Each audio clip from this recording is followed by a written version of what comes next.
Saya akan bertanya Pak terkait penyidikan ya Pak ya. Yang ingin saya tanyakan, yang menjadi penyidik ketika menerima pelaporan ya Pak ya, laporan dari masyarakat.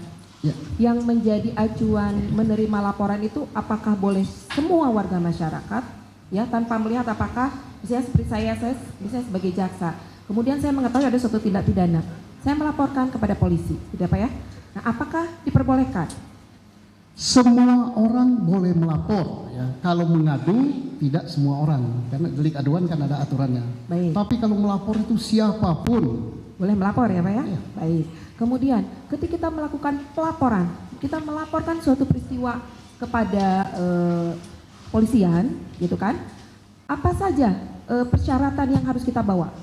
Apakah berikut alat bukti langsung kita bawa, gitu kan? Karena kan sepengetahuan saya, ketika kita melaporkan sesuatu itu di sana itu ada pasal apa yang dikenakan, kemudian siapa saja yang menjadi saksi, siapa pelapor, begitu kan Pak ya? Nah, persyaratan apa Pak yang harus dibawa untuk melengkapi pelaporan dari kami, misalnya pelaporan dari masyarakat misalnya?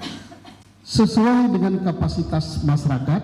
Kalau dia misalnya ada suatu kecelakaan atau ada suatu pembunuhan atau ada suatu penganiayaan, dia kan terbatas sekali alat bukti atau pengetahuannya kan.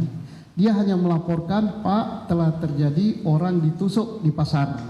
Nama yang menusuk saya tidak tahu, nama yang ditusuk saya tidak tahu, tapi kelihatannya tubuhnya tinggi, di tangan kanannya ada tato, nusuknya itu pakai belati, rambutnya keriting. Kalau polisi nanya, apa bukti yang Anda punya lain lagi? Ya itu aja Pak yang saya ketahui, tidak masalah. Tidak masalah. Artinya dengan alat bukti yang demikian itu bisa melapor, kemudian Ya.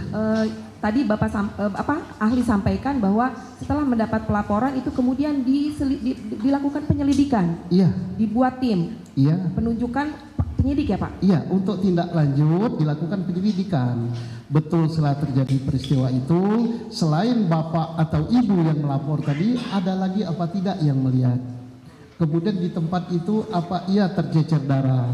Apa iya ada belati yang jatuh? Apa iya ada dompet yang tertinggal? Apa iya ada HP yang tertinggal? Nah ini dikumpulkan. Jadi tidak perlu yang melapor itu harus lengkap, termasuk ada aturannya tidak perlu harus berpakaian lengkap. Baik. Bersandal jepit pun boleh. Terima kasih Bapak.